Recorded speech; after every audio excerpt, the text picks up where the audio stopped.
Bueno, bienvenidos. Pues retomamos nuestra sesión con Juan Sánchez García de la Cruz, que es nuestro segundo ponente de hoy. Como los que ya habréis venido alguna vez al ciclo sabéis, y los que no, pues los que estáis nuevos, pues os lo explicamos.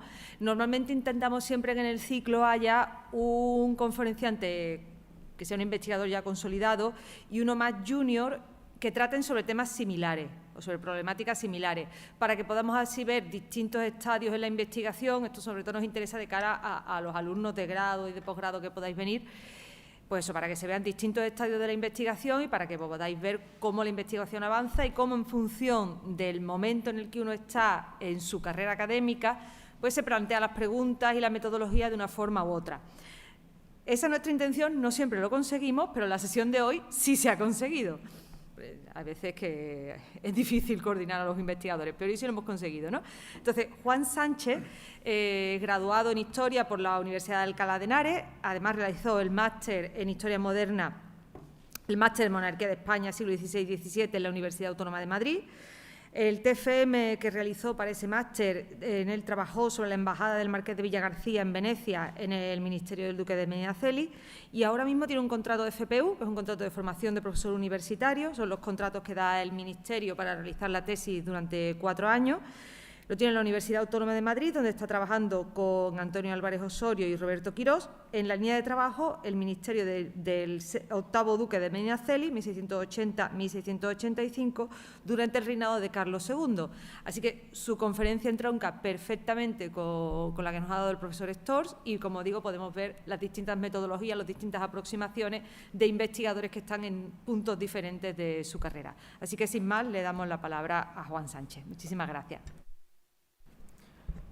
Bueno, pues muchas gracias a ti, Natalia, y me sumo a los agradecimientos a la organización del ciclo de conferencias, en especial, bueno, a Manuel Herrero, por supuesto, y a Rodrigo González Toledo, que aunque no está aquí presente, bueno, también quisiera agradecérselo. En relación a la charla de antes, el profesor Stors ha preguntado qué es necesario, ¿no?, para sobrevivir, para triunfar durante el reinado de Carlos II. Como ha dicho Natalia, quizás mi intervención pueda dar alguna pista, ya que, como veréis en el título, es el esbozo de las redes de un primer ministro. Antes de comenzar, explicar un poco el título. ¿Por qué un esbozo? Bueno, el tema es sumamente amplio, el tiempo es limitado, así que intentaré trazar un cuadro general, sintético, en primer lugar, del ascenso de Medinaceli en la corte, desde mediados finales de la década de 1670, para comprender cómo va generando apoyos. También es interesante, e intentaré realizarlo, una breve reflexión acerca de sus antecesores inmediatos, Mitard, Valenzuela, Juan José de Austria, y finalmente qué estrategias, algunas de las principales, implementa el octavo duque Medinaceli para crear esa red de apoyo del valimiento, bueno, del ministerio en este caso. Sí, aquí para pasar la... Sí, vale. ¿Y si no? Vale, perfecto, gracias. Bueno, Juan Francisco Tomás de la Cerda Enríquez y Afán de Rivera, octavo duque Medinaceli, es un personaje de suma importancia en el reinado de Carlos II, pero también uno de los grandes desconocidos de este periodo. Fue uno de los aristócratas más linajudos de la corte del último Austria y, sin lugar a dudas, uno de los cortesanos y oficiales reales con mayor proyección en el último tercio del siglo XVII. Es ahí, en su actividad política, donde voy a situar el foco de atención, ya que alcanzó un considerable poder en la época de plenitud de su ministerio. El duque requiere una breve presentación, como he dicho, para comprender el desarrollo de las redes que construyó en torno a su persona y el progresivo ascenso que emprendió en la corte carolina. Juan Francisco nació el 4 de noviembre de 1637, fruto del matrimonio entre Juan Luis de la Cerda, el séptimo duque Medinaceli, y Ana María Enríquez Afán de Rivera, quinta duquesa de Alcalá de los Gazules. Tras la defunción de sus progenitores, aglutinó una muy considerable cantidad de títulos y tierras, situándose como la cabeza de una importante casa nobiliaria. No en vano se decía, y abro comillas, que el presente duque de Medinaceli es poseedor de tantos y tan grandes estados que difícilmente se hallará en Europa vasallo de tan gran poder, de más alta representación por la sangre, ni de mayor autoridad por las alianzas. Además, su posición se vio reforzada gracias a su matrimonio en 1653 con Ana Catalina Aragón Folt de Cardona, la única hija de la duquesa de Lerma, a la sazón, por tanto, octava duquesa de Segorbe y novena duquesa de Cardona, por lo que se convirtió Medinaceli en cuñado del séptimo marqués del Carpio, el hijo del valido de Felipe IV. Parece, por tanto, que Juan Francisco de la Cerda tenía más derecho que nadie a encabezar el gobierno de la monarquía a inicios de la década de 1680, ya que, en palabras de Alistair Malcolm, el octavo duque Medinaceli podía considerarse el heredero político de Luis de Haro y del conjunto de nobles y ministros que con él se relacionaron. No cabe duda que la sombra de Haro, a pesar de su muerte en 1661, era aún alargada debido a los enlaces que había tenido con linajes como los condes de Benavente, los duques de Medina Sidonia, de Pastrana, de Alba, etc. Siguiendo esta línea, es sumamente importante remontarse a los orígenes remotos del linaje de la Cerda.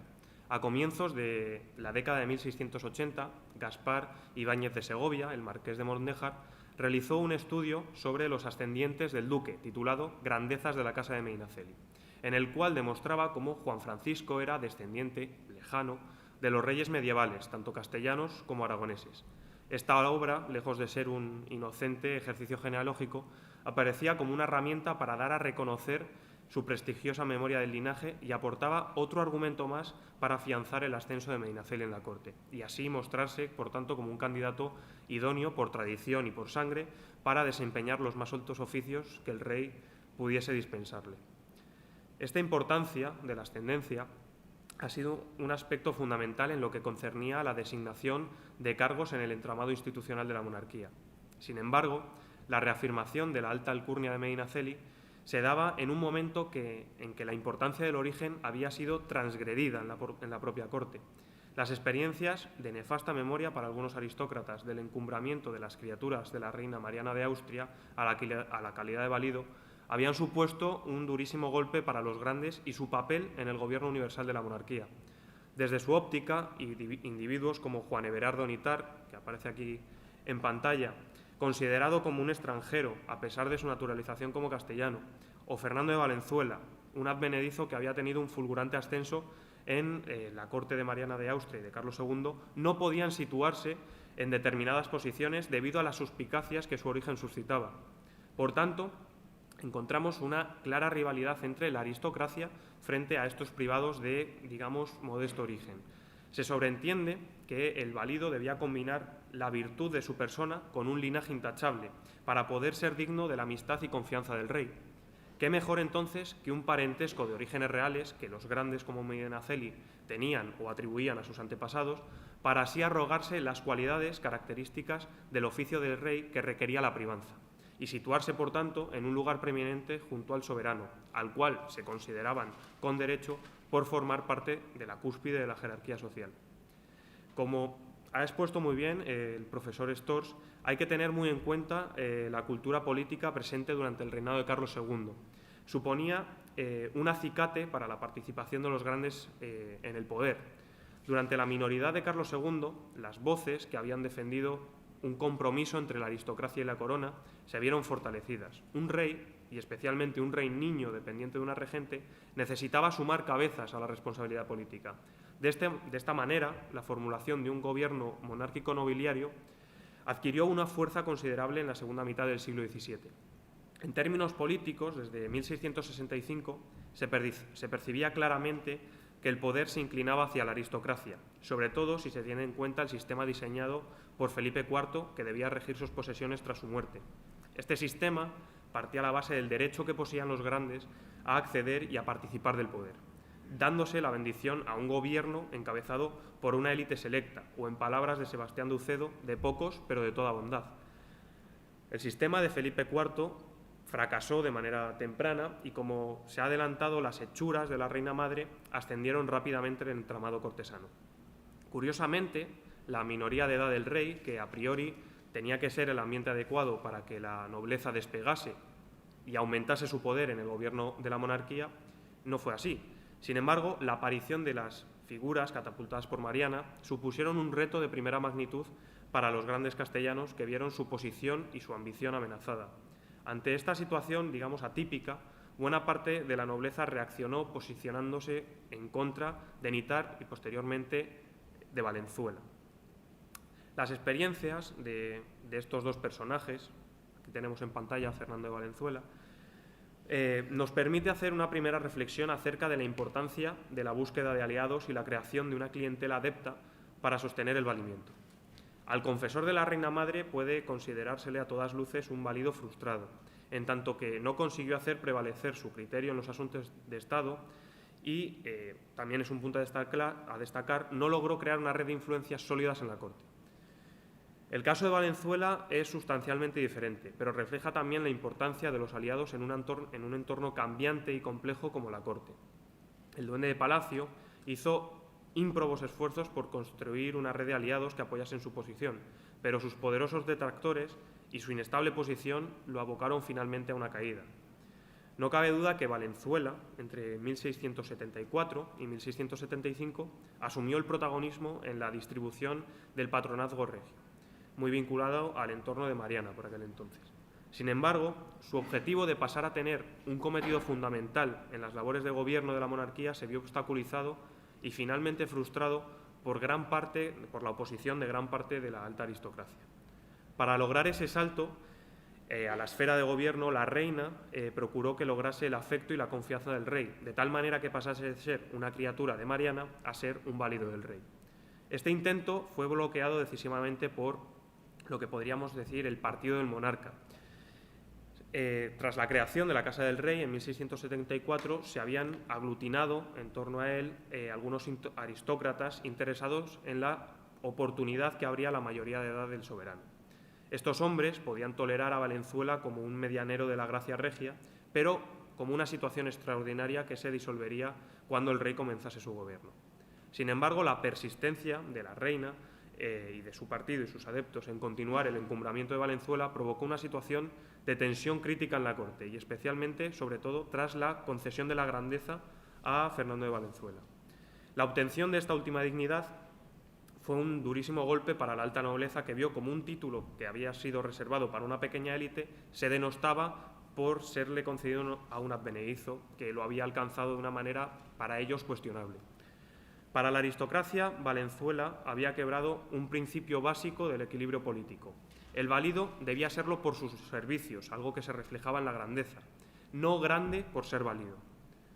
Entre los que se oponían al duende encontramos algunos de los cortesanos y aristócratas más influyentes del momento, como el presidente del Consejo de Castilla, el conde de Villaumbrosa, el secretario del Despacho Universal, marqués de Mejorada, y, por supuesto, el sumiller de Corps, el duque de Medinaceli. No se puede olvidar que entre los detractores también estaban los que se llamaban malcontentos y a don Juan José de Austria, por supuesto, el hermano del rey, y una figura fundamental en la caída de Valenzuela. De hecho, es Juan José, el hermano de Carlos II, el que toma la acción directa para acabar con el fulgurante ascenso de don Fernando, de tal manera que ordenó que fuese prendido, lo desterró y emprendió lo que podríamos llamar una purga, un reajuste de aquellos que se habían decantado por el válido caído en desgracia. La carrera fallida del duende de Palacio permite subrayar la idea expuesta hasta ahora, la necesidad de construir una red de aliados y clientes capaces de apuntalar el poder y la influencia del válido del ministro de turno. Para ello, por tanto, no solo bastaba con lograr ejercer el dominio sobre la gracia del patronato regio, se tenía que conseguir el apoyo de parte de la nobleza o al menos evitar su confrontación directa. Hombres como Nitart o Valenzuela, por su origen, por su posición, eran objetivos mucho más fáciles de atacar que un grande de España, de rancio abolengo y linaje, como el duque de Medinaceli, con tantos estados, parientes y deudos favorables. Don Juan José de Austria, que tenemos también aquí en pantalla, contó con el apoyo de un buen sector de la aristocracia, sobre todo en el momento de auparse al poder. Por tanto, logró constituirse como, digamos, el redentor que la monarquía y el propio entorno de la corte necesitaba para recobrar el equilibrio. El hermano del rey hacía tiempo que buscaba satisfacer sus ambiciones políticas y para ello había sumado clientes y apoyos a su facción. Sin embargo, el propio puesto de válido o de primer ministro situaba al individuo que lo detentaba, y esto es importante tenerlo en cuenta, en la cumbre, pero al mismo tiempo ante el abismo. La posición que suponía conseguir un considerable poder e influencia, pero también suponía un intenso desgaste que repercutía no solo en el valido o en el ministro, sino también en la red que en torno a él se había generado. El aumento de oposición hacia su persona era síntoma del progresivo debilitamiento de su posición, lo cual ha llegado a plantear que si Juan José no hubiese muerto de manera temprana, habría sufrido una caída como sus antecesores.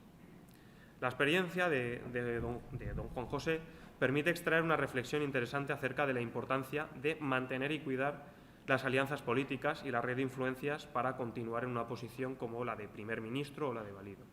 El hijo de Felipe IV había contado con un considerable apoyo a comienzos de su ministerio gracias al grupo de grandes aristócratas que se habían aglutinado en torno a él, sobre todo para hacer frente a Valenzuela y a los clientes y apoyos que éste había logrado.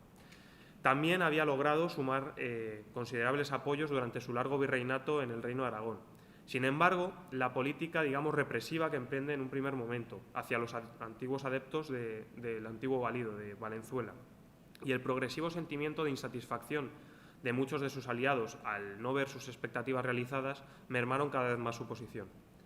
Es en este contexto en el que Juan Francisco Tomás de la Cerda comienza su escalada en la corte, siendo testigo y partícipe también de las convulsiones ocasionadas durante la regencia de Mariana de Austria y el posterior ministerio de Juan José. Y continúa, como estamos diciendo, a lo largo ya de inicios de la década de 1680. Es un periodo de cambios constantes en el entorno cortesano y con una verdadera división de poder en distintos núcleos que ha dado lugar a hablar de una especie de poliarquía en aquel momento, sobre todo tras la muerte de don Juan. El entorno de la reina, muy pujante en los primeros años del reinado, tuvo su contrapartida en lo que podemos llamar el Partido del Rey. El entourage del joven soberano se situaron en él algunos de los que alcanzarían las más altas cotas de poder e influencia durante esta década de 1680, véase el conde de Oropesa o el propio duque de Medinaceli. Uno de los grandes, por tanto, mejor situados para aspirar a la máxima instancia de poder, a la cumbre del poder, era Medinaceli, ya que, como hemos dicho, desde noviembre de 1674 ejercía como sumiller de corps, lo que, muy importante, le permitía controlar la Cámara del Rey al estar subordinados a él por etiqueta a los gentiles hombres de cámara. Se convertía de esta manera en su sombra al tener que acompañarlo desde que se levantaba hasta que se acostaba. No en vano, la dignidad de sumiller había sido la plataforma idónea para acceder al valimiento en otras ocasiones, véase por ejemplo el duque de Lerma o el conde duque de Olivares.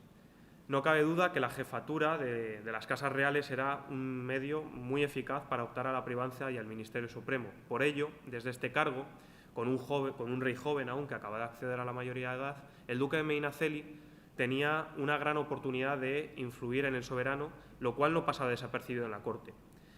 Algunas de las composiciones del momento se hacían eco de esto, como veréis, y os leo el PowerPoint. Esta composición de Fermín de Sarasa, dedicada a Medinaceli, decía: el dictamen y pasos le encamina a Carlos II, ensañarále a Carlos vuestro celo, a ser de Dios amante y temeroso, a ser marcial como el tercer abuelo, a ser constante, afable y generoso, y en fin, enseñará vuestro desvelo, con amor conjugará a ser esposo. En definitiva, Medinaceli se situaba en la intimidad de un rey joven, de un rey que acababa de acceder a la mayoría de edad y sumaba cada vez más influencia en el ascendiente regio. La segunda mitad de la década de 1670 fue compleja para el duque, teniendo que sobrevivir, como hemos dicho, al periodo de Valenzuela y al periodo de don Juan. Sin embargo, como estamos diciendo, Medinaceli aumenta cada vez más su influencia. Hay que tener muy claro, por ejemplo, que en 1675 es nombrado consejero de Estado, lo cual ya permite vislumbrar que iba a tener un ascenso en corte, un papel protagonista junto al rey. Pedro Antonio de Aragón, tras una audiencia con el rey, comentaba que Medinaceli, esto se lo comentaba a su hermano, el cardenal Pascual de Aragón, arzobispo de Toledo, hablóme muy como marido y, según lo que entiende, se puede persuadir de que lo es, ya que el rey le muestra cariño y confianza. Es interesante este último punto, lo del rey le muestra cariño y confianza, ya que en la literatura clásica acerca del valimiento era el requisito fundamental para acceder a esta posición, la confianza con el rey. Muchas veces se ha interpretado que Medinaceli no es un válido al uso, bueno, no lo es porque tiene el nombramiento oficial de primer ministro, pero muchas veces se ha entendido que no tenía esa confianza con el soberano, lo cual Es discutible si tenemos en cuenta su cargo como sumiller de corps, su posterior cargo como caballerizo mayor, que veremos luego, y ciertas correspondencias entre nobles de la época que indican lo contrario. Conseguir, por tanto, una relación de confianza e incluso de amistad con el soberano era uno de los pilares fundamentales en el camino de Medinaceli hacia el ministerio. La relación de amistad o de estrecha confianza con el rey se consideraba la llave que iba a abrir el valimiento. Medinaceli buscó este vínculo con el soberano, pero era consciente que no solo una estrecha relación con Carlos II le auparía y le mantendría en el poder. Necesitaba aliados en la corte para poder conseguirlo y mantenerse. Las aspiraciones del duque no pasaban inadvertidas en la corte tampoco, y empezaron a correr sátiras como, y os pongo aquí un extracto, una que decía, esto me he pasado varias... Bueno, pues nada, os la leo yo. La sátira decía: el rey lo mira todo de lo alto y tiene a la privanza bien guardada, pero dale Medina grande asalto. Juan Francisco iba ganando poder y tuvo que lograr encontrar el equilibrio en una corte en la que aún se oían los ecos de Valenzuela y de don Juan José, que habían sido verdaderos obstáculos para su ascenso. El duque trató de fortalecer su posición no solo a través del revestimiento de cargos palatinos, como hemos visto, sino también a través de la creación de una Junta de Estado exclusiva que le diese potestad para arrogarse mayores competencias en materia de gobierno, de las que ya gozaba por ser consejero de Estado. La Junta, en principio, estaba proyectada para ser integrada por el conde de Peñaranda, consejero del Consejo de Italia, el cardenal Pascual de Aragón, el arzobispo de Toledo, que ya hemos mencionado, y el propio Medinaceli.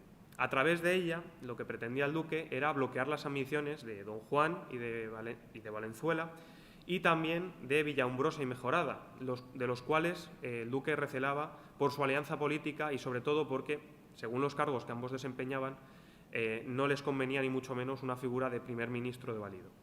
Finalmente, todo esto de la Junta, proyectada, como os estoy diciendo, a finales de la década de 1670, quedó en papel mojado, sobre todo por la negativa de Pascual de Aragón para integrarla.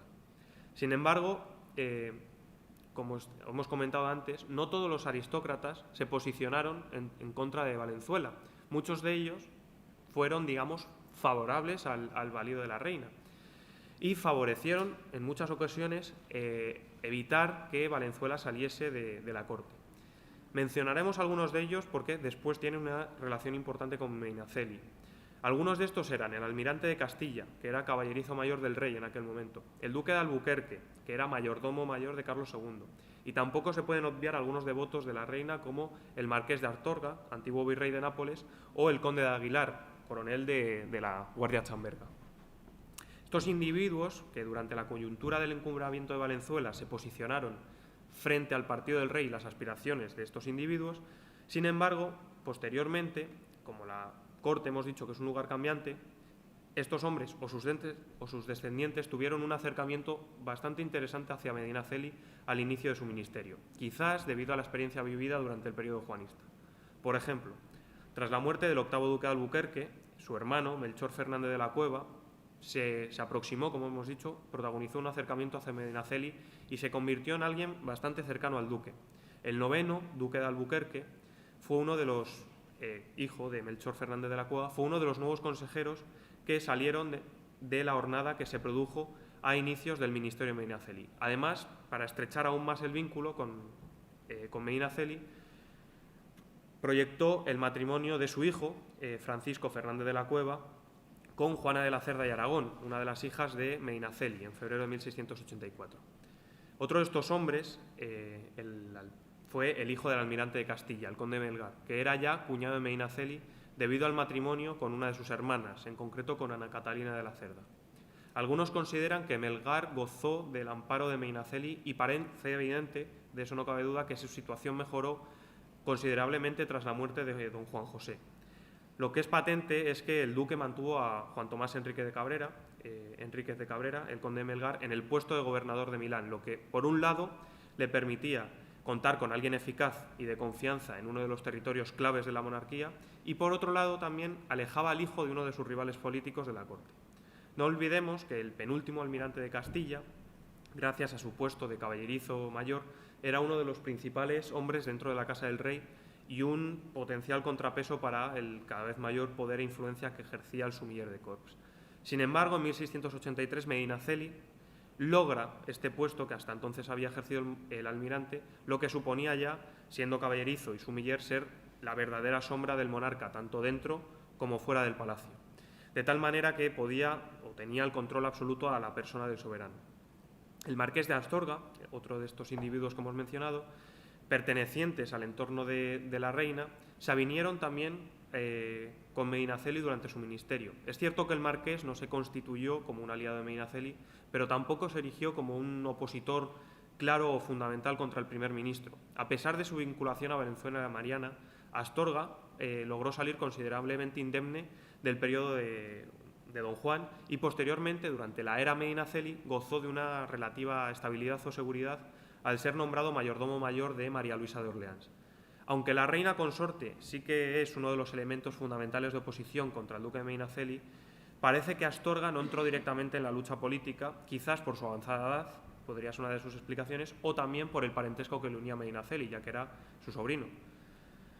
El conde de Aguilar, este último individuo que hemos mencionado, como ejemplo, ¿no?, de la variabilidad de la corte, es otro de estos que se asocian a Mariana a finales de la década de 1670 y que se podría considerar un potencial rival de Medinaceli del partido del rey que estábamos mencionando.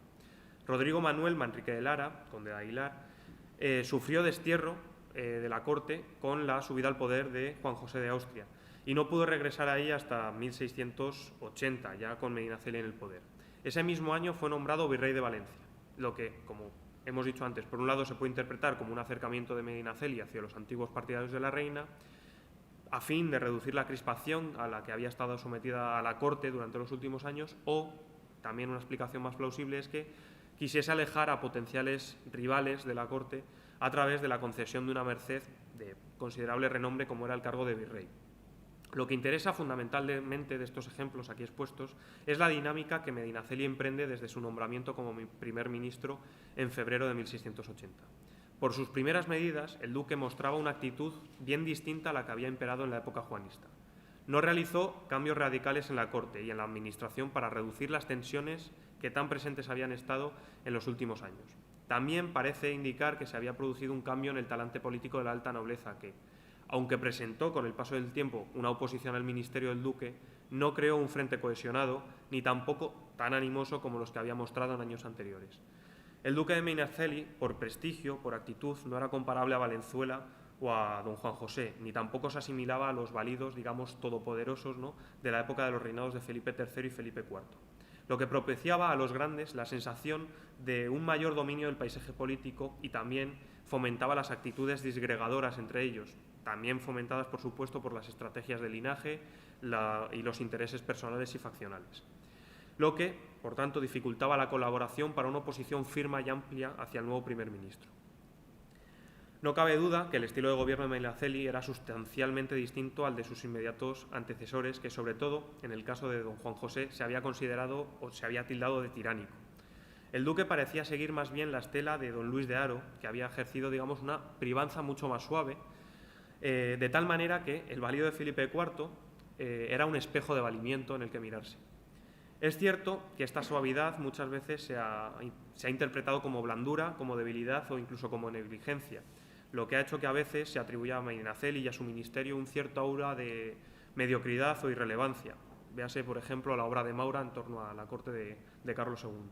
Sin embargo, que el duque intentase lograr una amplia plataforma de apoyos y evitase provocar un nuevo ambiente de crispación en la corte a través de un ejercicio despótico de su cargo, no significaba que no intentase obtener beneficio político de su posición, como habían hecho otros hombres que gozaron de ella antes que él.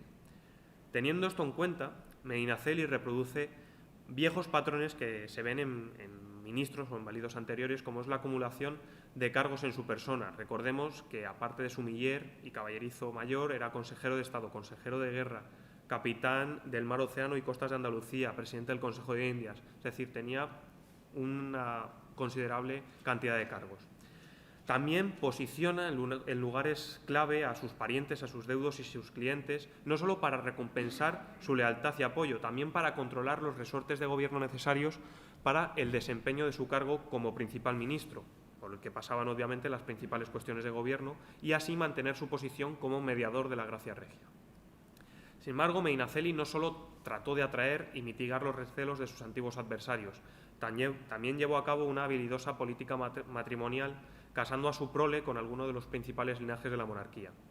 A través de sus numerosas hijas, el duque consiguió establecer una red de alianzas que le permitió estrechar vínculos con algunos aristócratas que serían de gran ayuda a la hora de sostener su posición. Y ahora toca. Una sátira del año 1684 hacía alusión a esta política matrimonial del duque de una manera bastante explícita, ¿no? El duque en este tiempo ha logrado para el ejército de sus hijas más desposorios que una parroquia. Esta crítica, si bien esta sátira es anónima, también tiene nombre y apellidos, en este caso por el duque de Osuna, que protagonizó un enfrentamiento bastante agrio con el duque de Medinaceli y, recluido en un momento en el convento del Carmen, en Madrid, escribía al confesor del rey en los siguientes términos. Decía: Medinaceli solo piensa en cómo ha de casar a sus hijas y cómo ha de aumentar su casa. Ya se han mencionado algunos enlaces relevantes de las mujeres de la casa de Medinaceli, como su hermana con el conde de Melgar o una de sus hijas con el 10º duque de Albuquerque. Sin embargo, hubo muchos más enlaces debido a que Medinaceli tuvo un total de 10 hijas, de las cuales casaron 8. Mencionaremos algunos, los más relevantes, los que vienen aquí a caso, como el de su hija Antonia Basilia de la Cerda, que casó con el futuro 12º marqués de Astorga, Melchor de Guzmán y Osorio, sobrino, ¿no?, del anterior marqués que hemos mencionado, el 10º marqués de Astorga, el mayordomo mayor de María Luisa de Orleans. Las nupcias se produjeron en 1676, lo que acercaba al duque con este linaje y probablemente se constituyó otro de esos factores relevantes para evitar la animosidad de Antonio Pedro Sancho de Ávila, ¿no?, el mayordomo de María Luisa. Otro enlace a considerar fue el del tercer marqués de Solera, Diego de Benavides y Aragón, en 1682 con Teresa María de la Cerda. Un enlace fundamentalmente con el objetivo de reforzar la relación con el 9º conde de Santiesteban, ya que el marqués de Solera era su primogénito, y en aquel momento Santiesteban era virrey de Sicilia, cargo que desempeña hasta 1687. Un cargo de suma importancia y más teniendo en cuenta que el conde lo había asumido inmediatamente después de ser sofocada la revuelta de Mesina.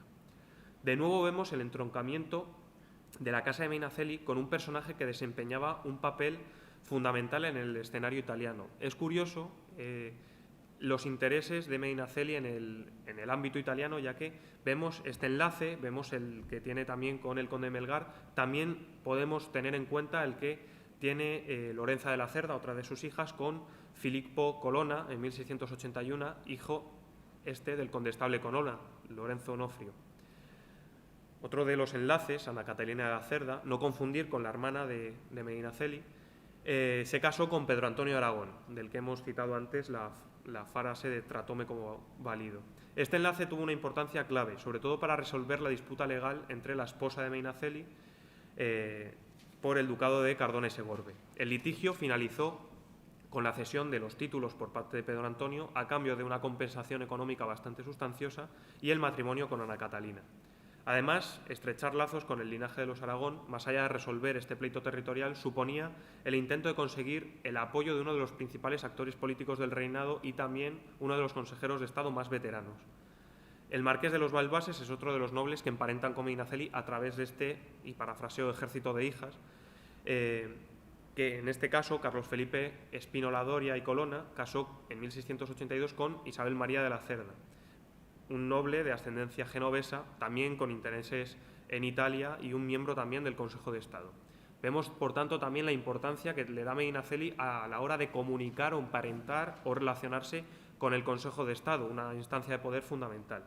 No cabe duda que el marqués de los Balbases era un buenísimo candidato para convertirse en un aliado de Medinaceli, tanto por su posición como por su linaje. Atendiendo ya a otros parientes y aliados del duque de Medinaceli, más allá de los que se casan con sus hijas, sobresale, sin duda alguna, su hermano, Tomás Antonio de la Cerda, el marqués de la Laguna de Camero Viejo y conde consorte de Paredes de Nava.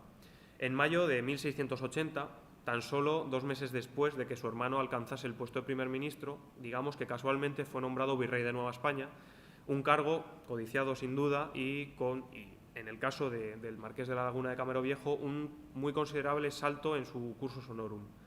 Continuando brevemente con la proyección americana, ¿no?, de algunos de los, digamos, aliados, ¿no?, esa red de Medinaceli, tenemos que tener presente a Melchor de Navarra y Rocafull, el duque de Palata. No cabe duda de que don Melchor se vio muy beneficiado con la llegada al poder de Medinaceli, ya que en 1680, a los pocos meses de haber llegado Medinaceli al poder, es nombrado consejero de Estado, consejero de guerra, y en agosto de ese año es nombrado como virrey del Perú.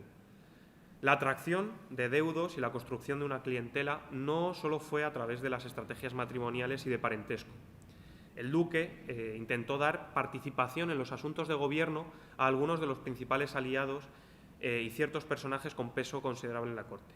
Uno de los ejemplos más interesantes fue la creación, esta vez sí, de una Junta de Estado exclusiva, presidida por el duque de Medinaceli, a la cual el marqués del Fresno se refería diciendo: aquí, a ver si, vale. Bueno, pues nada, otra vez que se me saltan las diapositivas, fallos del directo. Bueno, la leo yo. Aquí ha empezado estos días una Junta de Estado del duque de Medina, Condestable, Gonzaga, Balbases y Beitia como secretario. Vuestra señoría puede considerar cuánta envidia y rabia habrá traído a los excluidos esta separación del Consejo. Vemos nombres que ya hemos tratado, ¿no? Balbases, por ejemplo, el Condestable. Sin embargo, esta estrategia de recompensa también era un arma de doble filo, porque, como dice el fragmento, se puede ver cuánta envidia y rabia habrá traído a los excluidos de esta separación del Consejo. Recompensar, como estamos diciendo, también supuso la creación de detractores para el duque de Medinaceli. En la repartición de, digamos, el poder o las tareas de gobierno suponía una afrenta para aquellos que quedaban excluidos de las mismas, lo cual irá mermando poco a poco su posición.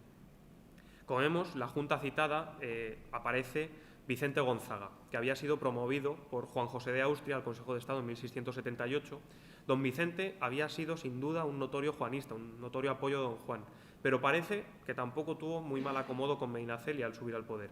Quizás, sobre todo, que Medinaceli hubiese evitado fricciones importantes con don Juan y sus seguidores, ayudaron a algunos de estos antiguos juanistas a acomodarse mejor con el duque. De acuerdo con Adolfo Carrasco Martínez, Medinaceli estuvo muy vinculado, bueno, más o menos vinculado, con don Juan hasta su muerte, lo que es muy probable, ya que compartieron, digamos, intereses comunes como la expulsión de Valenzuela o la reducción de la influencia del partido de la reina.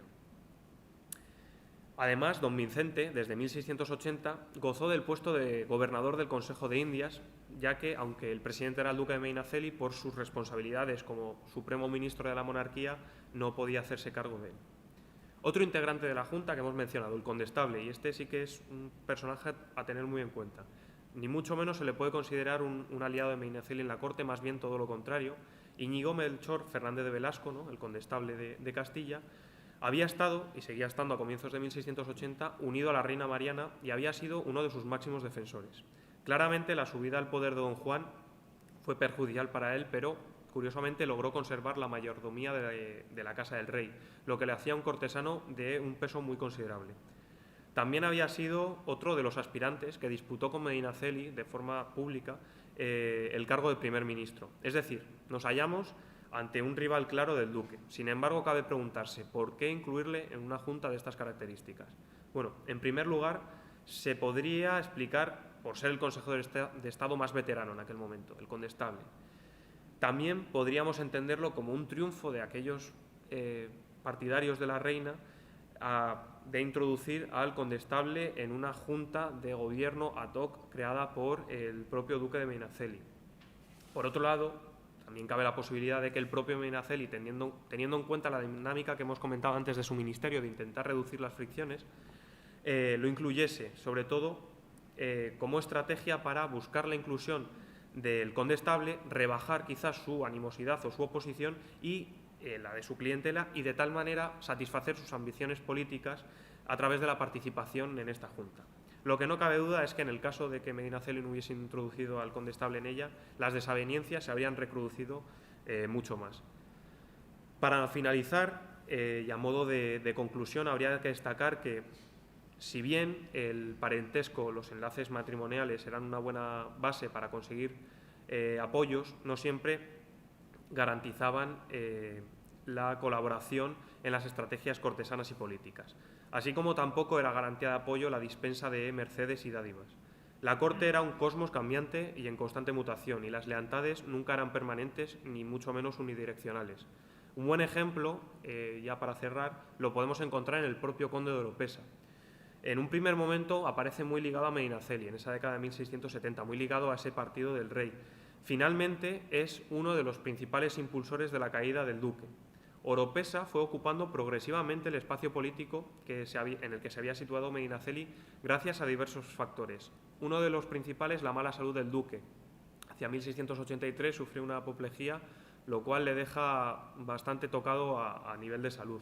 Por otro lado, el descontento con algunas de las medidas había sido muy impopular para el duque, como la devaluación de la moneda. La dificilísima situación de la monarquía en aquel momento. Recordemos que hacia 1683-84 es la guerra de Luxemburgo y la pérdida de una plaza fundamental, lo cual también da muy mala prensa a Medinaceli. Y, por supuesto, la enemistad o la oposición de ambas reinas, de María Luisa de Orleans y de Mariana.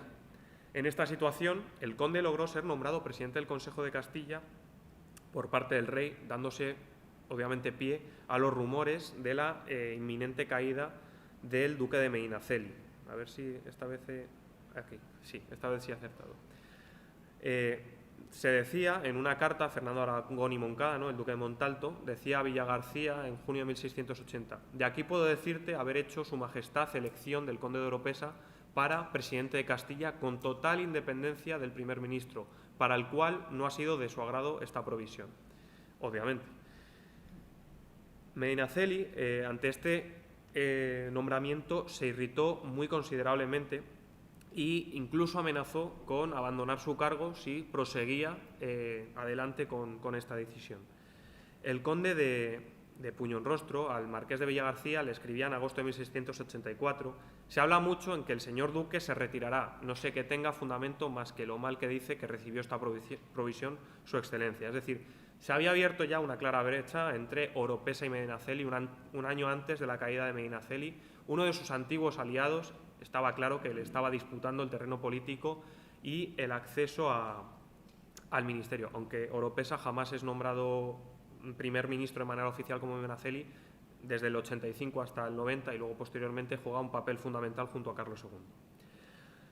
Y ya, a modo de conclusión y para cerrar, a pesar de que el duque implementó diversas estrategias para afianzar su poder a través de una red de aliados y de apoyos, a través del parentesco, de matrimonios, de otorgación de mercedes, de dar acceso a las instancias de poder de gobierno de la monarquía, de controlar la Cámara del Rey, el resquebrajamiento de su poder fue inevitable.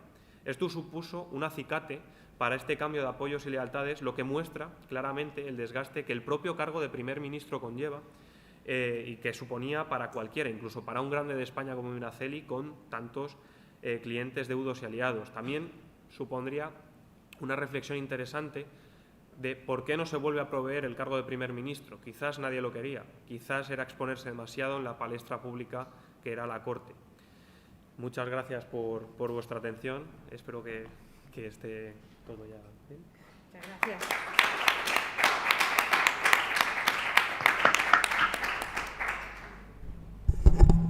Muchísimas gracias, Juan, por esta charla que, como mencionaba, pues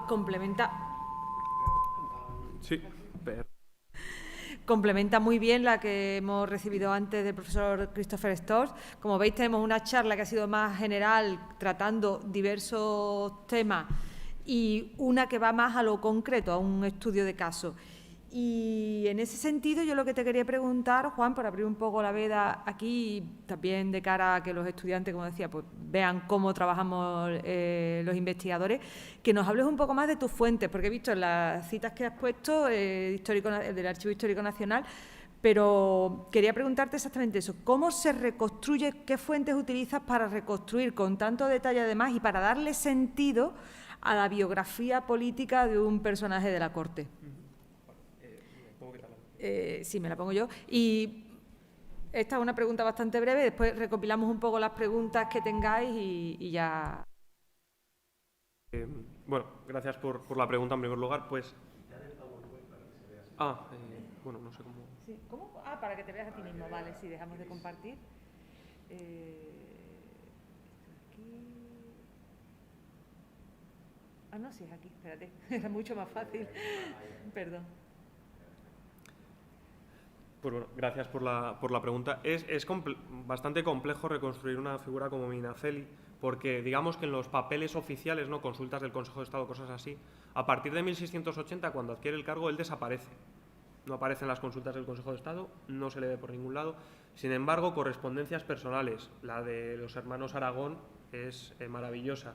Hablan mucho de Medinaceli en su ascenso. La del Marqués del Fresno, con ciertos particulares, también hablan constantemente de Medinaceli en el periodo 80-83. Hay otras correspondencias, el propio Marqués de Villagarcía, que es así que están en la Biblioteca Nacional, en el Archivo Histórico Nacional, con particulares de España. Los propios gobernadores, por ejemplo, el Marqués de Grana, que es el gobernador de los Países Bajos, en aquel momento también escribe con bastante regularidad al duque. Y, sobre todo, los embajadores en la corte. Por ejemplo, el Marqués de Villars, el embajador francés, o los enviados de estados italianos, de pequeños estados italianos, o el propio nuncio remite constantemente informaciones acerca de lo que está sucediendo en la corte y con quién hay que tratar los negocios de Estado. Todo apunta a Medinaceli. También qué disputas tiene, este tipo de informaciones. Esas son, sobre todo, las fuentes para el entramado cortesano, digamos. Un poco un puzzle, ¿no? Es una especie de mosaico, sí. Pues tanto de aquí como los que están siguiéndonos online. Manuel, por favor. Sí, ahí te dan el micro. I don't know, Christopher, are you there? Because it's a question just for you and for I don't know if you are there. Yeah, maybe he left. Bueno, voy a esperar un poco, si no voy a empezar un poco por las preguntas, aunque para ti, vamos, que no son preguntas, algunas consideraciones y luego si vemos que Christopher se puede reconectar, porque parece que está ahí, pero no creo que nos oiga o se ha ido. Bueno, de todas maneras, si no también te las plantearé hoy, porque de consideraciones, ¿no? Aunque partía un poco de una serie de preguntas y de cuestiones que él planteaba sobre lo que son justamente qué es. Me voy a quitar esto, que no veo nada.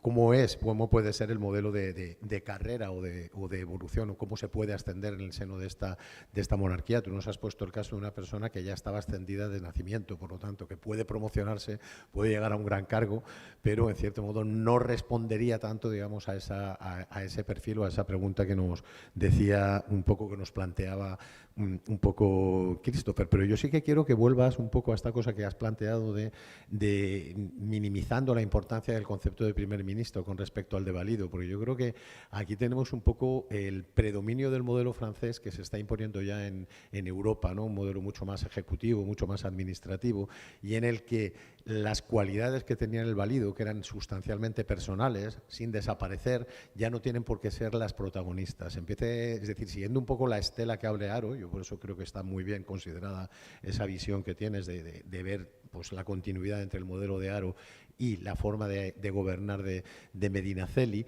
sí que creo que hay una reconsideración sobre la función de la persona que se tiene que encargar del gobierno de la monarquía, y que es muy diferente, digamos, en este sentido, el concepto de primer ministro con respecto al de valido. Pero más allá de esto, yo veo que has profundizado muy bien en todo lo que tiene que ver con su promoción cortesana, su habilidad en el manejo de la corte. Eso es muy típico también de los validos y de una cierta historiografía, digamos, un poco cortesanista. Pero yo creo que, y a través de lo que tú vas contando, se ve que Medinaceli tiene otros recursos que son mucho más allá de la corte, ¿no? Y para gobernar una monarquía tan amplia como esta y tener presencia en espacios tan alejados de la corte y tener capacidad de influencia en determinadas cuestiones, yo creo que, no sé si nos puedes dar como más información quizás sobre otras otros aspectos de esta red que va tejiendo. Yo creo que va tejiendo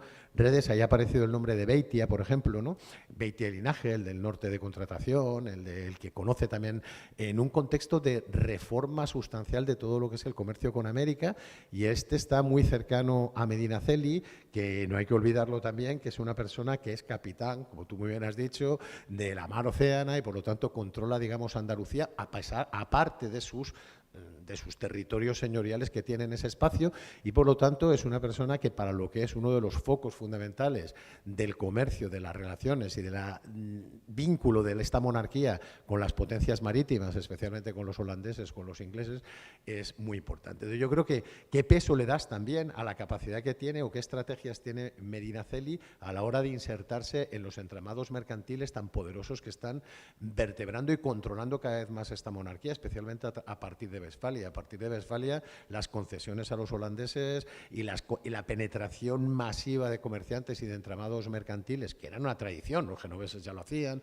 los judeoconversos, pero la competencia, el comunitarismo cosmopolita que va a haber ahí de redes en el seno de la monarquía, suponen un cambio sustancial, y yo creo que es muy importante en la promoción o en la capacidad de promoción de esta gente, ¿no? Y bueno, esto estaría, veo que Cris todavía no está ahí, así que yo le quería un poco preguntar. No está.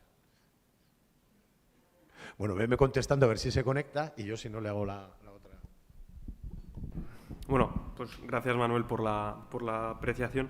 La verdad es que el primer punto, la diferencia o complejidad, ¿no?, entre el término primer ministro válido, es curioso el debate, porque claro, como bien has dicho, el válido es alguien que se sitúa en la esfera extraoficial, ¿no?, de confianza, de intimidad del soberano.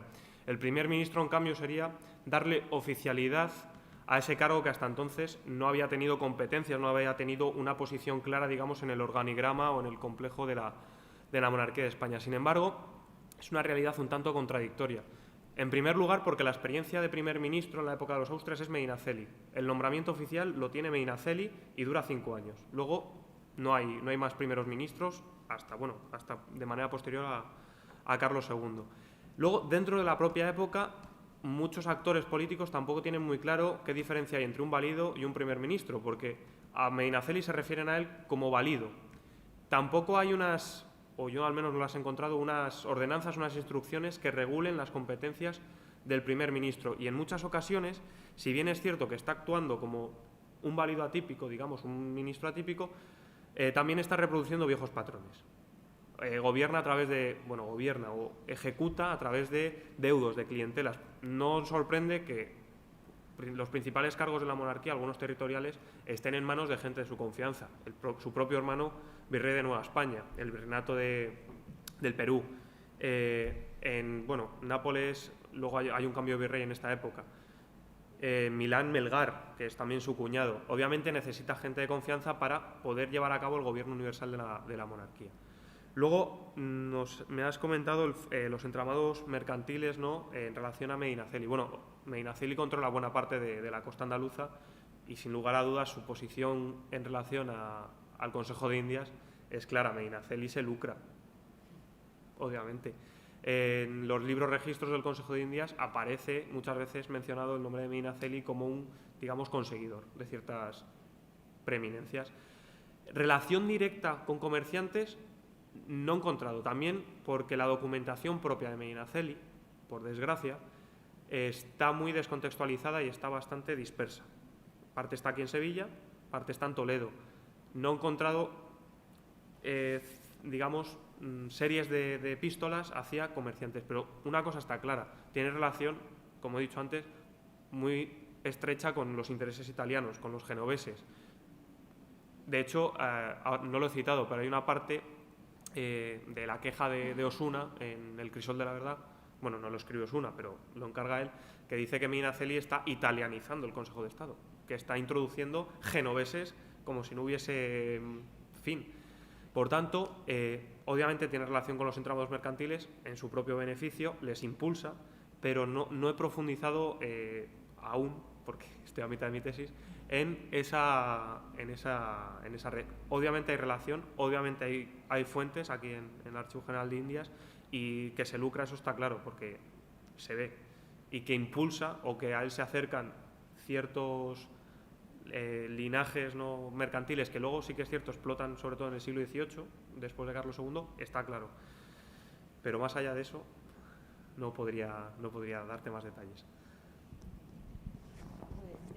Sí, profesor Barroso, por favor.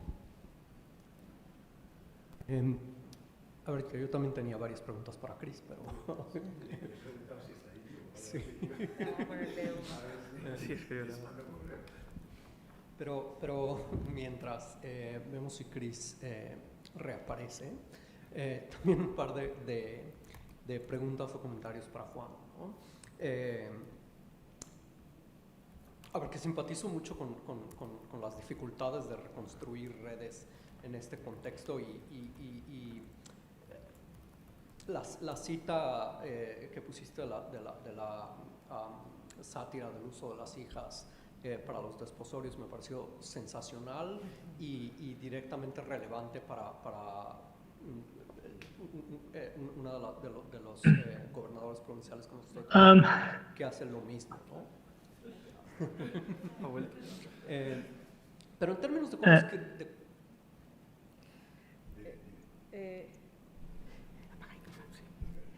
profesor Stors, había varias preguntas para usted. Manuel Herrero tenía una y el profesor Eiza Barroso tiene otra, pero ahora mismo le estaba preguntando a Juan Sánchez si no le importa esperarse un segundo y ahora... ¿Nos oye usted bien? Sí.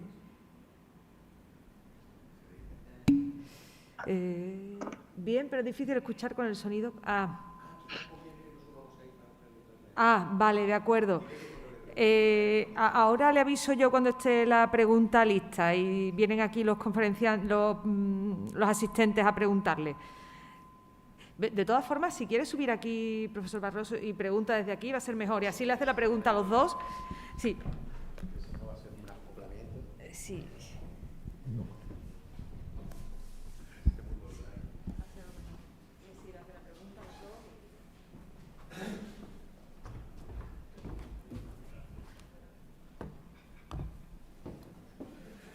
Bueno, entonces, siguiendo con lo que la pregunta, el comentario que le quería hacer a Juan, al ir escuchando tu reconstrucción de la biografía política de Medinaceli, me venían a la cabeza un par de preguntas, ¿no?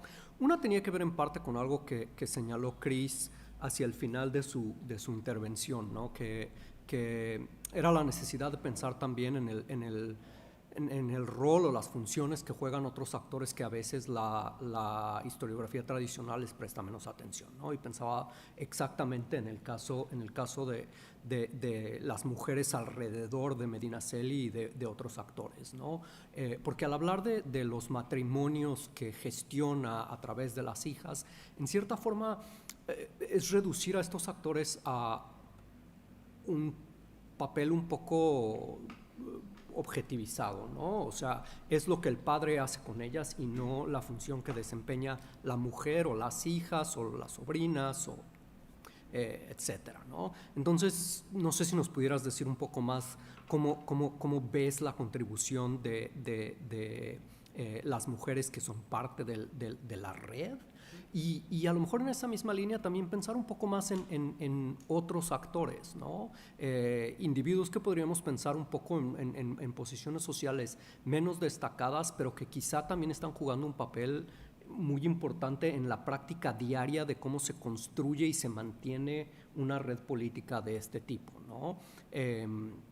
A ver, me queda muy claro que esto no es fácil, ¿no? Y que en parte el comentario que hacías de la dificultad de acceder a la correspondencia del propio Medinaceli complica las cosas, pero aún así no sé si nos pudieras decir un par de cosas, ¿no? Y el otro punto que va relacionado con eso es toda esta corriente de la nueva biografía y en parte algunos de los estudios más contemporáneos sobre migraciones, sobre estudios longitudinales de las vidas de las personas, empiezan a señalar o han venido señalando que a veces al escribir biografías tendemos a, por un lado, sobreestimar el significado, la importancia, el peso de la capacidad decisoria por encima de lo que suelen ser accidentes o cuestiones imprevisibles, ¿no? Sucesos sobre los que el sujeto, el actor, en realidad tiene un control un tanto limitado, ¿no? Y eso por un lado. Y por el otro, que tendemos a ver a los sujetos históricos que biografiamos como sujetos internamente coherentes de una forma que a lo mejor no lo son, ¿no?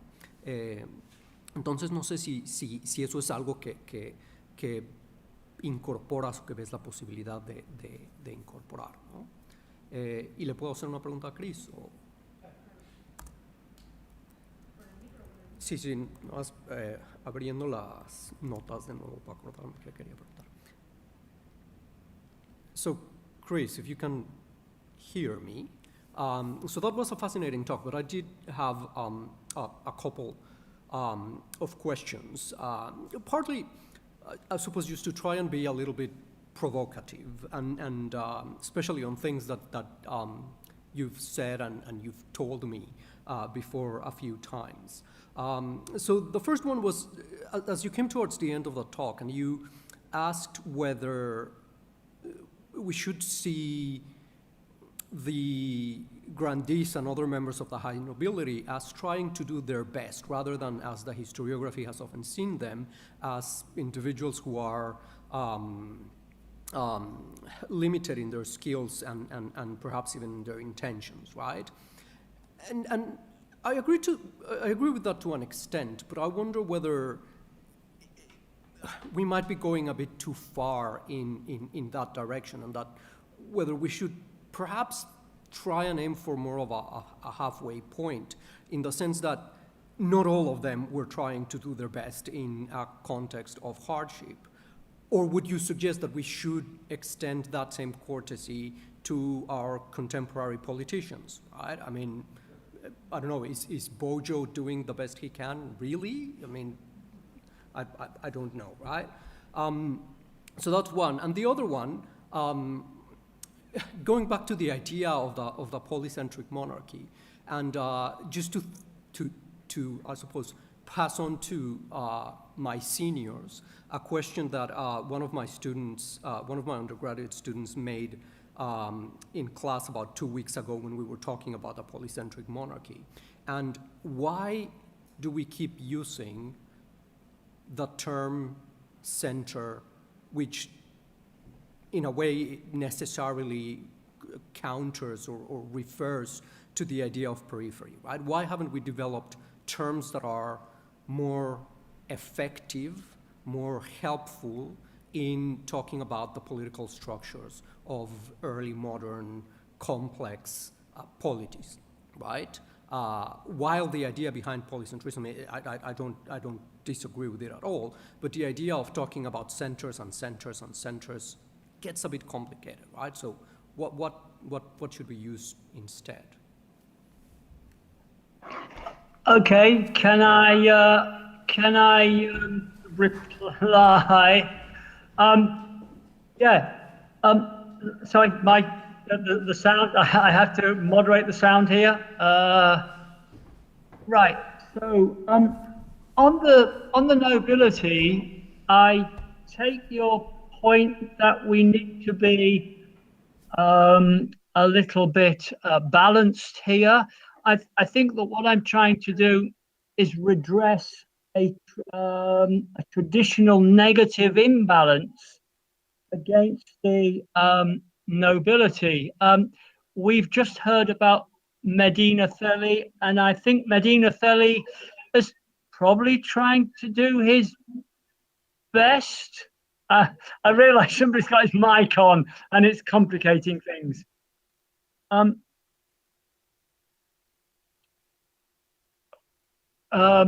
Okay, I'll carry on. Yeah, I think that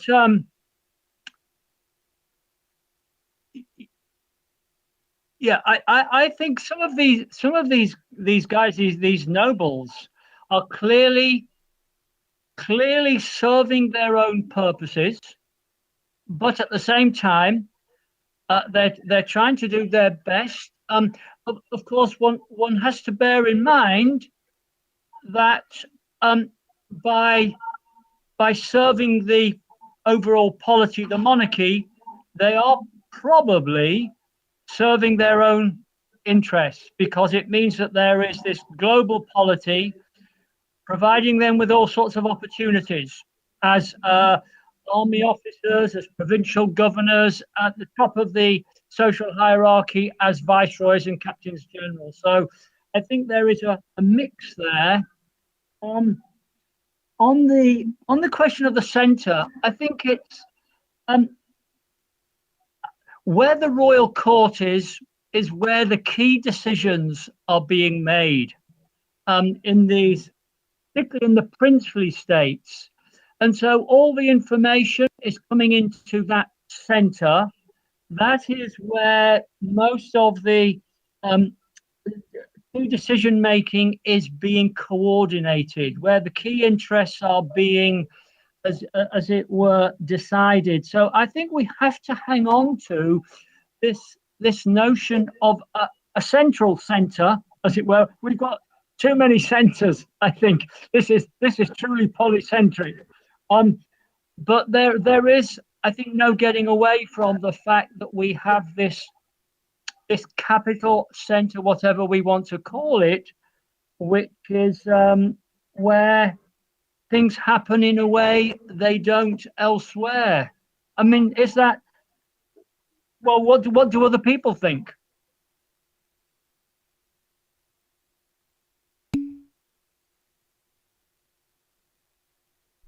Okay, Christopher, I'm going to have. Can you hear me? No, no sé. Ah, sí. I can. Yeah, I can hear you. Okay. I see you like this.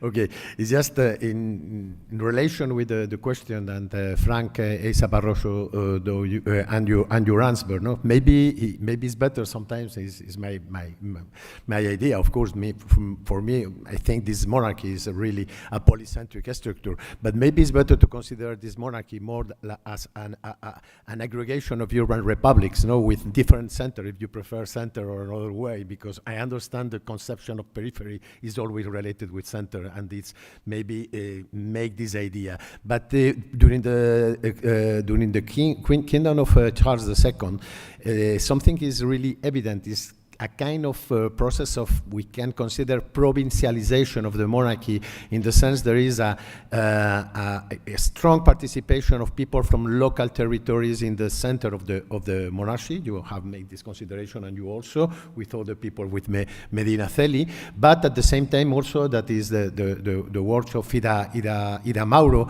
and Antonio Alvarez Osorio about the delegation, the local delegation in Madrid that increased extraordinarily during the second part of the 17th century, is also an evidence of this element. But maybe we have the idea that this process is an increase of power of the local territories in the monarchy, but at the same time that the reinforcement of the power of Madrid is something maybe paradoxical, but it's not really paradoxical, because really, and I make a question to Juan about, is evident that the French model is there in the middle. The French model of full sovereignty, the model of Louis XIV, is something like all over Europe they try to more or less imitate, and also the changes are going on in England with the fight between James II and the Parliament. Is also this fight between the power of the big center like London, like Paris,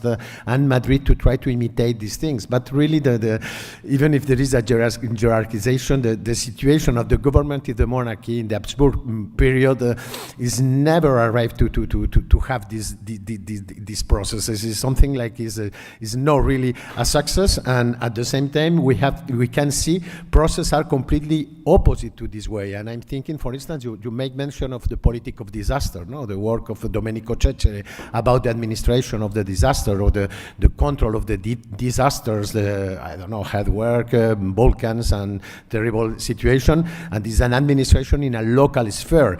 And it's evident that the circulation of information between the things happen in Naples or the things happen in Lima or in Mexico is quickly through other kind of networks than this one controlled by Madrid. For instance, this one of the traders, the news from these things in Lima arrive quickly through the Asiento de Negros to Amsterdam and to Brussels before to arrive to Cadiz even, and even imagine when I arrived to Madrid. So to the control of this big structure from Madrid is something like is completely no possible. So in this sense, that is a proof that this is a polycentric administration or a local administration. But mostly, for instance, and another thing is completely opposite to other processes are taking on in England or in France, no? In this politic of mercantilism, of protectionist measures. In the Spanish monarchy, we are in front of a process of decentralization, more this process of demercantilization, no? Because all the politicals apply in the control of the trade to America in this moment is an open to other kind of cosmopolitan group of traders like the Dutch, like the English, that are taking more place. And the politic done in Madrid, mostly by Medinaceli, for instance, is a deregularization of the control of the Carrera de Indias. There is a limitation of the price of the Avería. There is the introduction very strong of the Asiento de Negros. Is a very strong aggressivity against the control by the Spanish monarchy. So we are in front of processes are completely the opposite of that. And just another question. Sorry, it's very long, but I was very interested in your intervention. You speak about the political culture and something like a stability in the Spanish monarchy. This stability maybe is okay. We can see it maybe in Castile, even if there are, I don't know, Eloise Hermont or other work speaking about this political pamphlet and this political construction of a public sphere of opinion in Castile. But we don't have to forget that in the other territories of the monarchy, mostly at the end of the 80s, during the 90s, there is a very process of no similar than this one in 1640s, but something similar. Remember the Barretines in Catalonia, the Segunda Germania in Valencia, the revolt in Brussels in the 1698, the revolt in Mexico in 1692, but not just this one, the strong one in the capital, but other one and also, for instance, the Motín de los Gatos that is again in Madrid. So there is some kind of instability at the end of the century that is something they don't allow to speak in a very stable situation that maybe in Madrid, okay, know that, but okay, I think is something complicated. That is a proof again of the power of the local and the administration of the control of this revolt in a local sphere again, because the resolution of Brussels, the resolution in Barcelona, the resolution in Valencia, and in Mexico too, were completely local, were not decided and no control through Madrid. And just was the thing. Sorry for the long question. No se oye nada. Demasiado cosas para comentar, hombre. We need a conference. Bien, I will. Can I say something? Okay. I take your point. I take your point about some of these very local difficulties at the end of the 1690s. The revolt in Mexico, I would regard as quite serious. But I think some of these other things, I think you maybe need a conference or a seminar on what is a revolt, because I think some of these turbulences you've referred to are not as serious as, well, I don't think they're as serious as you're saying they are. But throughout Castile, it's pretty stable, but I take your point. Generally, there's a stability. And again, I think in response to that earlier question, I'm trying to counter a certain historiography which sees the reign all the time. through this very negative lens. And I think we just need to get using my Scotticisms here, a wee bit of rebalancing. Sorry, Manuel, one other thing, it occurred to me, you're talking about the circulation of information. One of the interesting things there, una de las cosas más interesantes es que hay diferentes comunidades de opinión, de oportunidad para obtener información. Así que, por ejemplo, comerciantes son, como se puede decir, privilegiados en sus círculos de información. Es posible que en ciertas situaciones tienen información más pronto que los políticos. Es posible, creo. Pero Manuel has ofrecido tantas cosas para comentar que he olvidado casi todo. Don't worry, Pero don't no worry. es problema, ¿eh? Ya está. ¿Tú quieres decir algo? Responder a Sí. Frank. Responder a la pregunta que me ha hecho Frank. Muchísimas gracias por realizarla, porque uno de mis mayores temores a la hora de plantear la charla era que las mujeres, ¿no?, de la Casa de la Cerda, de la Casa Medinaceli, quedasen o diesen la impresión de que son meros enlaces matrimoniales, y ni mucho menos. Obviamente el tiempo era el que era, pero por ejemplo la mujer del duque de Medinaceli es sumamente atacada, sobre todo a partir del 83, cuando he dicho que Medinaceli ya tiene graves problemas de salud, porque dicen, sobre todo las sátiras de la época, que ella es la gran dispensadora de mercedes en la corte, que si tú quieres algo tienes que ir a la duquesa a pedírselo, no al duque. Por tanto, es un agente político muy activo, las mujeres. Otro de los ejemplos, por ejemplo, Lorenza de la Cerda, la condestablesa Corona. No es ni mucho menos un mero enlace matrimonial, juega un papel fundamental en la corte romana, y de hecho el embajador en Roma, no sé si era Carpio en aquel momento, le rinde unos honores de primer orden, no solo por ser la mujer de un colonna, sino también porque es la hija del primer ministro. Y también juega un papel político activo, no es un mero agente pasivo que se limita a ser un enlace entre el cabeza de familia, ¿no?, entre el pater familias y un linaje de primer orden. Luego también me has preguntado acerca de la biografía, ¿no?, de cómo la nueva biografía o la nueva manera de enfocar la biografía. Una de las cosas que me he tenido que intentar grabar a fuego es que no todo es Medinaceli. O sea, en aquel momento, sobre todo cuando empiezas a meterte en el tema, en este caso Medinaceli, crees que todo lo que sucede entre 1680 y 85 es Medinaceli, y ni mucho menos. Aunque él es el primer ministro, hay grandes espacios oscuros en los que él no interviene o no tiene capacidad de intervención. Por otro lado, es una persona como cualquier otra con sus contradicciones. Se adapta a las circunstancias. El Medinaceli de 1675, de comienzos de la creación de la Casa del Rey, no es el Medinaceli del 80, ni mucho menos el del 85.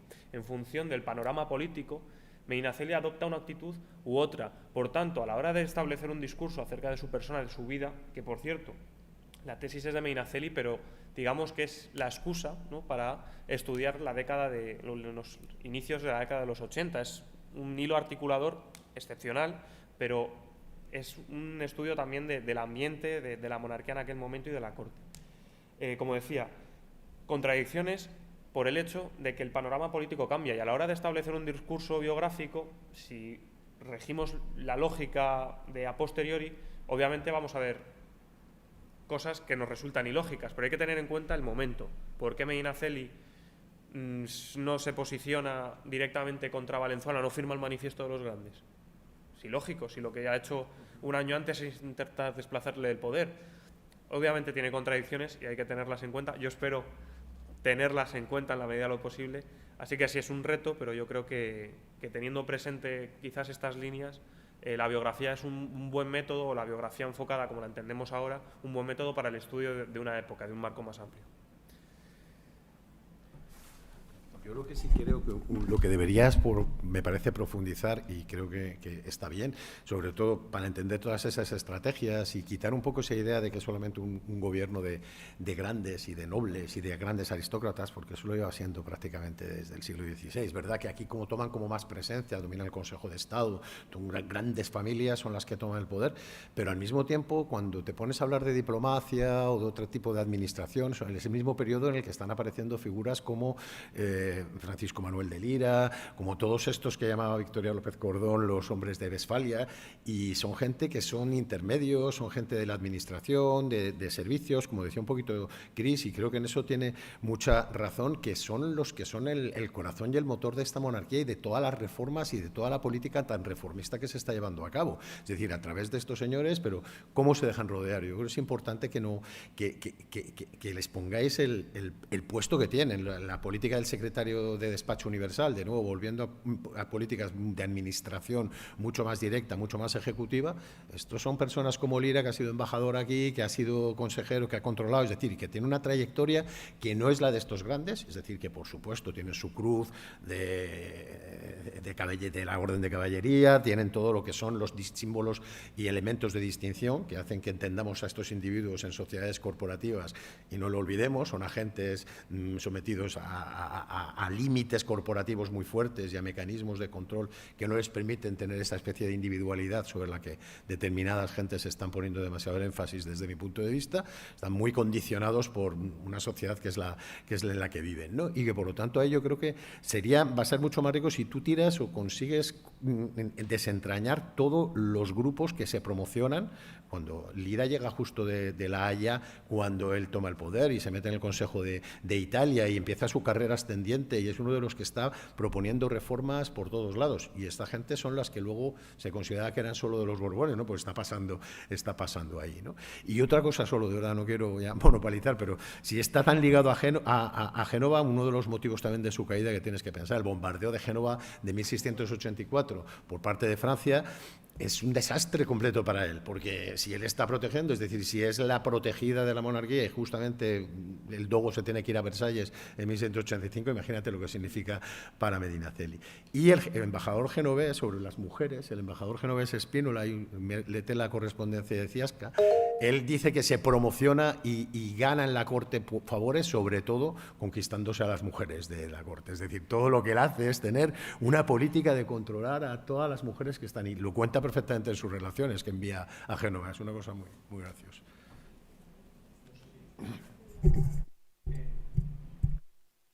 Bueno, gracias, Manuel. Contesta si quieres. Vale. Muchas Contesta y ahora te pasamos la palabra, Cris.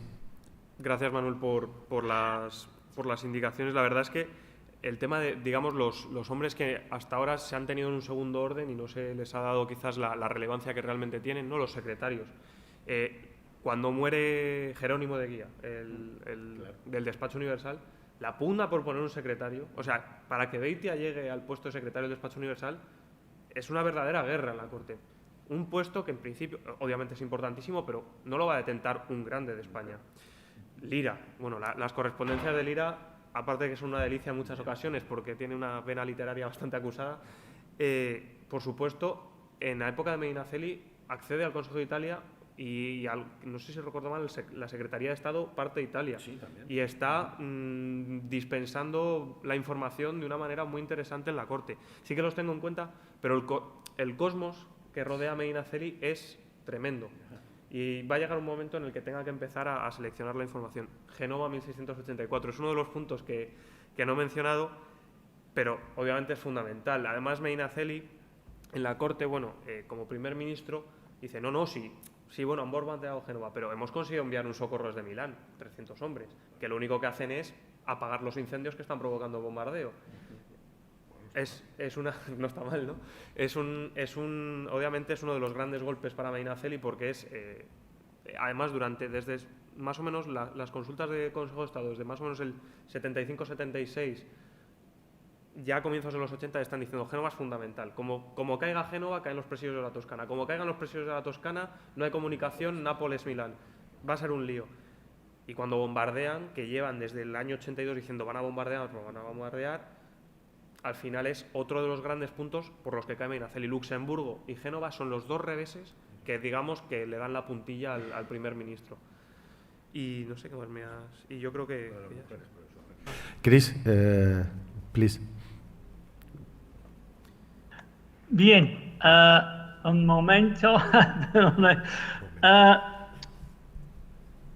Para mí, los tumultos, se dice, ¿no? En español, son, como si se puede decir, normal, regular, en las sociedades del antiguo régimen. Así, lo importante para evaluar el nivel de estabilidad o el contrario es la seriedad de este tumulto, em, se puede decir. Así que es un reinado estable. Hay muchos tumultos, pero también en la Francia de Luis XIV, en la época de la guerra de los holandeses, hay revueltas en el oeste contra las demandas de dinero. Otra cosa, Manuel, has hablado de la provincialización de la monarquía al final del reinado de Carlos II, pero todavía lo importante es lo que pasa en Madrid, en los consejos, sobre todo del Estado. Y lo que me sorprende es que la representación de las provincias, queremos utilizar esta palabra, es que la representación es en la mayoría de hombres que han gobernado en estas provincias. Ha sido una representación de arriba más que de abajo, si se puede hablar así. Una observación o pregunta para Juan. Para mí, Medinaceli es el menos conocido de todos los válidos. Y yo quiero saber por qué. ¿Es un problema de la historiografía o es en realidad un valimiento muy distinto? ¿Cómo has hecho una comparación con Luis de Haro? Y él también es un válido no tan conocido, célebre, como Lerma, Olivares o Valenzuela o Oropesa. Oropesa es más conocido para mí que Medinaceli, y ese es curioso.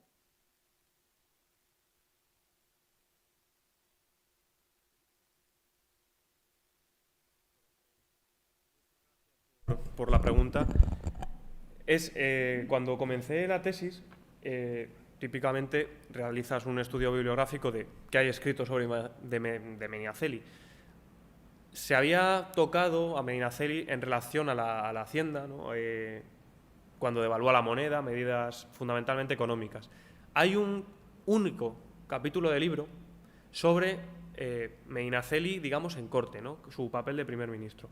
Yo, cuando empecé la investigación, dije, vale, ya sé por qué no está investigado Medinaceli. En primer lugar, las fuentes. Es bastante complejo acceder a Medinaceli a través de las fuentes. El grueso de la documentación, digamos, política, más allá de pleitos territoriales de la casa de Medinaceli, estaba en el hospital de San Juan Bautista, el Hospital Tavera, en Toledo, que estuvo cerrado muchísimo tiempo, hasta hace 4 días. Luego también, como digo, en la documentación oficial, Medinaceli desaparece en su ministerio, no aparece por ningún lado, ni en consultas de... Bueno, alguna referencia de se le ha enviado un papel al duque y se va a ver en el Consejo, pero lo que es su papel dentro del gobierno de la monarquía es muy complicado.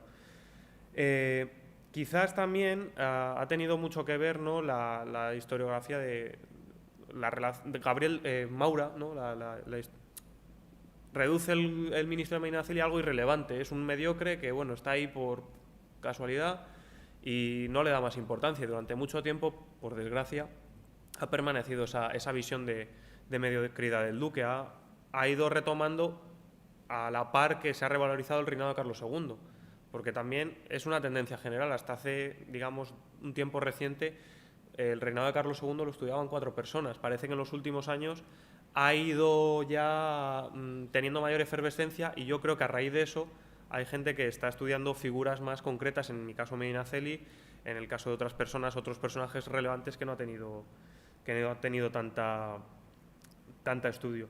Y luego yo creo que la comparación, sobre todo con Luis de Haro, yo creo que es muy apropiada, porque el de Medinaceli es un ministerio radicalmente distinto en ciertos sentidos, pero como he dicho, también reproduce viejos patrones.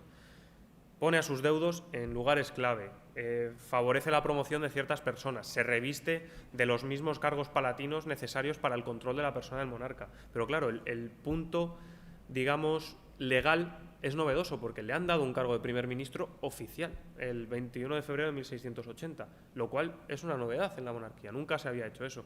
¿Qué conlleva? Ni ellos mismos lo saben. No he encontrado ordenanzas, no he encontrado ningún tipo de limitación de su poder, y además, en función de su propia salud, intervienen unas cosas o no. Vuelvo a decir, su propia situación personal, la apoplejía, es fundamental. Es que hay veces que está 4 meses en cama sin poder hablar. Una persona en esas condiciones difícilmente puede gobernar muchas veces. Pero aún así, yo soy, y ya retomando la pregunta de Stors, creo que se ha debido un poco a la tendencia general en la historiografía. Ha sido un reinado que hasta hace poco no suscitaba pasiones, como digo, está siendo ya un tema más efervescente, y yo creo que a raíz de eso se está indagando en muchos aspectos que hasta ahora se habían omitido. Pero bueno, muchísimas gracias por la pregunta, la verdad. ¿Quiere alguien preguntar algo más? Si no, vamos a tener que ir desalojando la sala.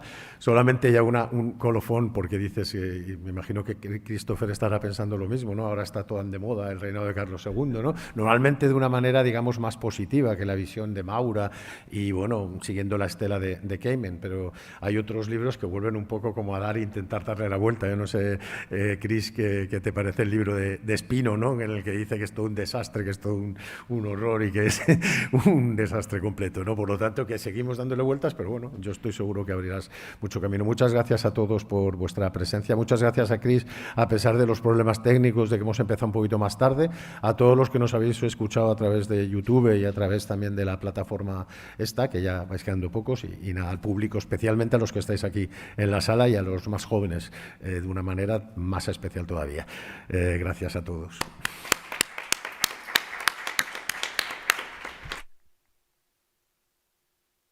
Muchas gracias a ustedes, ¿eh? Sí, es 2 años que no he visitado España, pero en esta situación, hablando así, se empieza a hablar un poquito. Bien, muchas gracias, ¿eh? Muchísimas gracias. Hasta luego.